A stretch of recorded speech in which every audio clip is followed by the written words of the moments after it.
welcome back to Yogi Thunderbird. I'm Alexis. I'm here with Giuseppe and Guy Donahaye. Hey guys. Hey. We're going to talk about Brahmacharya today, which is a very deep topic, and maybe some other themes as well. But, just looking at it for now in the Yoga Sutras, 238 says, Brahmacharya pratistayam virya labhyaha. The Brahmacharya acquire vitality. And I was curious, Guy, what your ideas are on Brahmacharya and what that looks like for a yogic practitioner.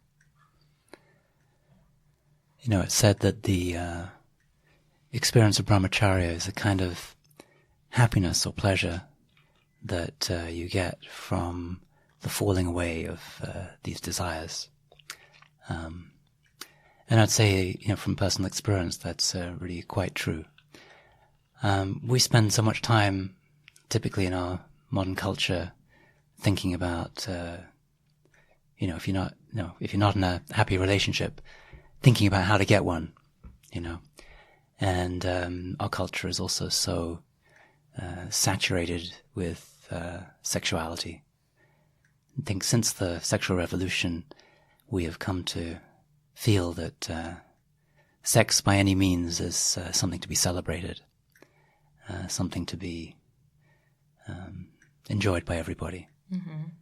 And I think unfortunately, children are becoming increasingly sexualized. Yeah, absolutely. If you look at kids' movies, there's often a very overt sexual kind of aspect to it. Maybe it's to entertain the parents while they're watching with the kids. But, young kids are also being encouraged. Girls are being encouraged to twerk, to dance suggestively, etc., etc. So sex has become something that we totally celebrate in our culture. And in the Indian culture, it's also growing in that direction today, I would say. Yeah, it's being westernized. I'd say it's not really the traditional. Traditionally, boys and girls were segregated. Actually, the very first period, there are 4 stages in life. The first period is called Brahmacharya. From up until the age of 30 or so, they would separate boys and girls while they're in their education. And sex is only sanctioned within marriage. Another feature of our Western society is that even autoeroticism is something celebrated. I don't know how it is. As people get older, perhaps that's less of a subject of conversation, but I remember as a young person, this is something people talk about a lot and kind of enjoy and have fun and sort of celebrate and, oh, I did this or I did that, and it was kind of cool or whatever. And according to yoga, this is totally against yogic principles, totally against Brahmacharya. So in a way, there's 2 different types of Brahmacharya. One is when you're single and you're by yourself, in which case, it's both a physical and a mental. So both in the thoughts and in your actions, you're advised to abstain from any sexual activity. And if you're in a marriage, if you're in a committed relationship, then Brahmacharya is to have sex with your partner in a wholesome way. In fact, if your partner wants to have sex, it's actually Brahmacharya to satisfy his or her desire, because otherwise there will be disturbance within the marriage, within the relationship. So you could have sex for pleasure? Definitely, yes. Oh, okay. Yeah. In fact, sexual union, it's actually yoga. The union between man and woman in a totally loving relationship is yoga. Interesting. Yeah, I'm curious about that. Brahmacharya is often translated as celibacy. And you're saying, people should have sex with their partners in a wholesome way. And I wonder what constitutes as unwholesome, even if you're in a committed relationship. Yeah, I thought I might get that question. Yeah. Well, I don't know if I can really comment in depth on that subject, because these days what people do behind closed doors is considered to be their business. Mm-hmm. The main I guess there's two aspects. One is, if you're always thinking about sex when you're not with your partner, then that would be a distraction, and it would be unwholesome. So I guess if you're with your partner and in a appropriate in a place where it should happen, then that's good and healthy. But if you're like hanging out with the kids and I don't know, taking the kids out on a day trip or something, then that's probably not the best time to be thinking about fulfilling your sexual desires or stimulating your sexual desires. Mm-hmm. But it's not really for me to say what exactly constitutes wholesome. I think the main thing is context of yoga. Yes. Definitely while you're practicing yoga, that's the last thing you want to be thinking about. And how much of the day are you practicing yoga, or how much of the day are you thinking about trying to live a wholesome life? So the Brahmacharya it's more like a mindset of sexual restraint, in a sense that you're not letting your mind wander or entertain sort of like fantasies that are not fitting for a situation. Well, typically it all starts with the mind anyway. Yeah. Right? So if the mind is not easily stimulated by these thoughts, then it's much easier, obviously. The thing is, we're surrounded by imagery, and you can't watch a movie without a sex scene. You can't listen to music without it being about a longing for love. And of course, sexuality is often a desire for intimacy as well. Yes. So, and also, I think it's also something quite different for men and women. Although women, I think, we've accepted that women are more sexual than we thought in the past. It seems to be that women are more interested in sexuality when they feel in a wholesome and safe relationship, whereas men, can I guess they don't even need women to feel have a sexual feeling. So I have a question. So, I mean, this concept of Brahmacharya, right? But it's can spread. It's basically every culture, every sort of like religion or spiritual, from the past. I mean, it's always been like a concept in every culture, basically. So, isn't it interesting that sex is basically like the way that humans then, evolved. I mean, like, carried on the species. Sure. So it's such a big part of our life, yet the concept of Brahmacharya comes in every, basically, culture from the beginning. And I find this, like, sort of relationship between these two concepts, like, pretty interesting, because it kind of represents the most body, thing, a physical thing. It's sex, but at the same time, I don't know, like the soul of like religion, the spirituality is on the other side, and you sort of like need to balance the two. It's kind of like they come from like opposite ends. There's another very physical thing, that's eating. So eating food is also something that preserves the body and preserves life. But we've also become extremely dysfunctional in the way we eat. Yeah. We've made eating into a kind of entertainment, just as we've made sex into a kind of entertainment. And if you want to be really healthy, then you have to really eat well. Not just eat the right food, but eat at the right time, eat in the right way.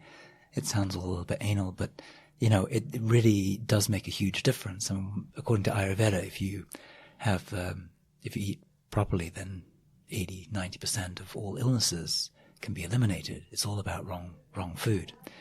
And the other thing is, the reason why sexual restraint is a big part of all these religions is because it's energetic, because it's real. And I think today very, very few people take the opportunity to really explore what that means. So basically we're wasting a lot of energy. Yeah, well, we're wasting a lot of energy.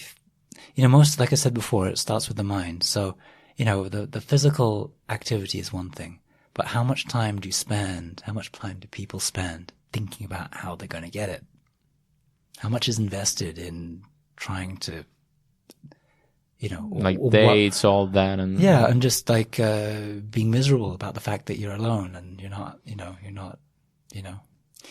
enjoying it with somebody else. How much energy is spent on that? A huge amount. Yeah. I mean, the whole rock industry is all about desiring and the misery that comes when you don't get what you don't get it anymore.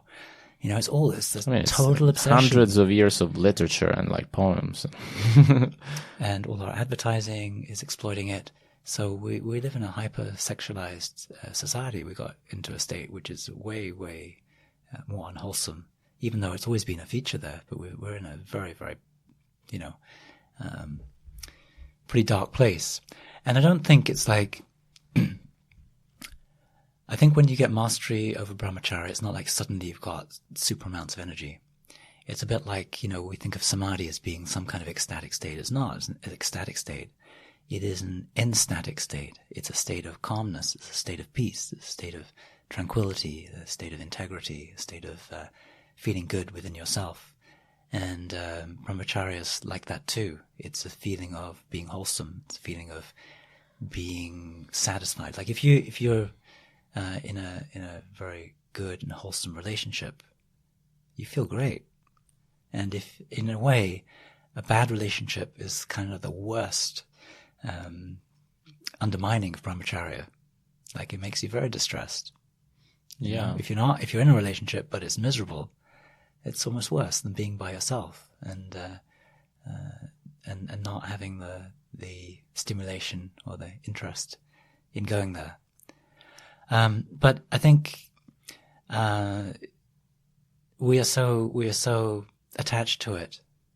I know when I read the Yoga Sutra in my 20s, and I liked most of what I read about brahmacharya, and at that time I understood it to mean total sexual restraint. And I was like, yeah, forget that. No way. Skip. No way. But I realized that actually it is an essential part of the yogic path. It's absolutely essential. And it's actually a very beautiful thing, if you take a bit of discipline to explore it. It's very powerful. But people don't really take it very seriously. I mean, there was an article I read a few years ago in the Yoga Journal about a woman who went on a retreat, and she said she was going to practice brahmacharya. And she said, well, I was not going to have sex with anybody. I'd do a little bit of mild flirting, but of course I wouldn't give up self-pleasuring myself. And I was like, really? You call that brahmacharya? You've missed the whole point. Exactly. Yeah. Interesting. Yeah, I remember, it's kind of related, but like when I was a teenager, me and my other friend, we counted like how much money we spent, time we spent on like trying to impress girls. And we figured out that if we didn't try to do that, we would save up so much time and money. It was crazy because all the clothes we'd buy, all the stuff we did was just to impress girls. But I guess it comes like with age also. Like as you grow, then you start. Vairagya, it falls away. Yeah. Like, it's hard like in your early 20s to think of, brahmacharya.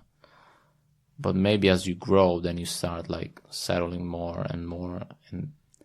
Well, the thing is that, I think it's also a bit of an addiction. And if you're constantly being exposed to things that stimulate your thoughts in that way, then not necessarily. So I think I suspect, especially for men, it takes some discipline. It takes a fast, Yeah. Interesting. I'd say from my own experience, observing the way that I went in and out of relationships and was just trying to replace one with another. Mm-hmm. At a certain point, I just realized this is actually a very distressing cycle. I have to take a break, and I decided to be completely celibate for a year. It ended up being 3 years, but it was sort of the happiest time of my life. It was just extremely, I felt really good as a result of it. It's interesting you say fasting, because like at the beginning when I started doing like food fasting, I thought it was crazy and hard. But now, like, I couldn't. It's sort of like what I do normally. Like, I couldn't live without. I feel so much better doing it that I wouldn't think of even just going back. So, I don't know. Maybe it's the same with Brahmacharya in a way. Yeah, when I said fast, I think it's necessary, if you're interested in exploring it, is to not expose yourself to things that would take you there. So, I stopped watching movies. I stopped... kept my eyes cast down, didn't look, didn't take interest at all, and really just put my mind in a completely different place. And then it's very natural afterwards. Once you've achieved it, it's not an issue at all, from my experience. But it's kind of like society pushes, like we get a lot of simulation, like imagery. Yeah. It's basically everywhere. It's like subconscious. It feels like everything is just made so that you like don't achieve samadhi. That's all around. exactly it. Gurdjieff said everything's pornography. It's so true. Kinda, yeah. Yeah, I think fasting is a very beneficial exercise for somebody who is serious on the path, whether it be through food or technology or through sex. I mean, it's really interesting to notice. I've taken like sexual fasts in my life, how much of my like thoughts are colored by the undercurrent of like sexual desire, and then it awakens me to the obscene amount that is probably going on with every person around me, and how even such subtle movements as what somebody tries to do each day can be oriented towards some sort of sexual achievement. When you put it down, or when I've taken it off the table, it has changed a lot of my behavior. I've also gotten like a lot more energy. I remember one time I was on a vow of celibacy, and I like the Backstreet Boys came on. I started weeping, and I was like, wow, I have so much energy right now. The Backstreet Boys made you weep? Yeah, it was really powerful. Wow. Yeah, I had like a lot of energy that I kept inside of me.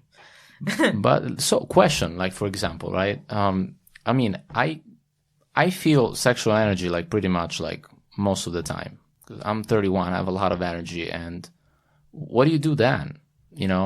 Like it's like I'm still like, I feel desire like most of the time, So I mean, I recognize it, I observe it, but at the same time, it's like, I don't know, like what do you do? Because like if it's on your mind and it's hard to, like, you can't say don't think about it. You need to sort of like accept. Well, it's really up to you.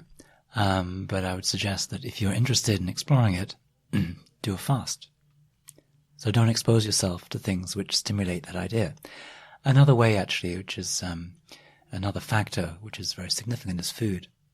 So there are certain foods which are aphrodisiacs.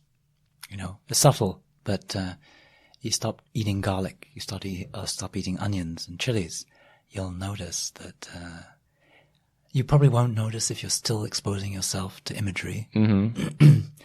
But if you took that out of the equation and you still had the onion and garlic in your system, then there would be a physiological desiring that's happening. Take that out of the system, and then you get back down to a kind of neutrality, if you like. So interesting that Italian cuisine is all based on garlic and onion. It's like, okay, now it's like going back. It's like closing the circle. How many children do you want to have? I'm not gonna do garlic and onion for a while. So I mean, that's the thing. What's the context? are you in a happy relationship? Are you trying to have a family? Of course, why abstain from your sexuality? There's no reason to abstain from your sexuality, unless, you want to go deep into yogic practices. And if you do, then, it's a practice. Yeah. Just in the same way you'd say, as an Italian, why would I give up, pizza, wine and pizza and pasta and all those things? Why would I become a vegetarian? Why would I have this food discipline? If you just want to enjoy life, then sure, why would you? Yeah, totally. But if you want to try and meditate, if you want to go deep, if you want to get to an unconditioned state of mind, then these things need to be eliminated. If that's your interest. So it's really, I always think of it as, if you want this, then you can do that. It's not like everybody should do it this way. It's not like you're a sinner. Totally. And you're going to go to hell. It's like... It depends what direction you want to go. What do you want to achieve? Cool. Yeah. Interesting. And you can obviously also observe how much misery am I in as a result of, being out of control. Not being able to control my thoughts, not being able to control my actions. That's the kind of misery. And being in control of that actually feels really good. And then you meet a girl you really love and you really care about, and you can... Yeah, that's kind of beautiful. You've preserved all that energy and you can give it all to her. Cool. Okay. I'm sure she'll be happy. I find that also that... Sorry, I'm disturbed by I think the radiator. I think it's the beauty of recording in New York. We get these noises, in recording studios, but... It's all in your head. Mind. Oh, really? Oh my God, no. Came out of samadhi. The radiator got you. What were you saying? Yeah, we have a couple more minutes. Okay, happy relationships. Like, I was thinking about how sex can be addicting for people, and I was thinking about like my own experience with why I've wanted sex in the past. And when I was a lot younger, I would do that because I was lonely. I would try to pursue men because I had this sense of lack or like a sense of deficiency. And I think that that's where a lot of people are at in their sexual relationships. And it's an ego thing. It's selfish to look externally to somebody to fulfill your own needs for happiness. So to take a vow of celibacy is to claim that you are not lacking. And so when I think also about having a wholesome reason to have sex, that means coming to sex not from a place of deficiency or lack, or because you need something from another person to like satisfy your own value. And when I look at it that way, that's really a difficult thing, I would say, for people to accomplish. Like, that takes years of work. Yeah. Yeah. It's like, I don't know. Well, it's unfortunate we live in a culture where it seems so impossible to sustain relationships. Marriage is on average 2 or 3 years. Yeah. It's just very, very challenging. And the advice that we got in India was, from Patabi Joyce, was get married, to maintain brahmacharya, and it obviously didn't really do much for him. So an unhappy marriage or an unfulfilled marriage, or if you're not also following some yogic principles, is not going to be a solution. Right. Although I think it can be a solution if you find the right partnership. That's the thing. Like, I feel the immense difference between like an happy relationship and like an unhappy relationship for whatever reasons. Yeah. It's just like, I don't know. It's like the whole energy is completely different. Yeah, you'd be better off being single.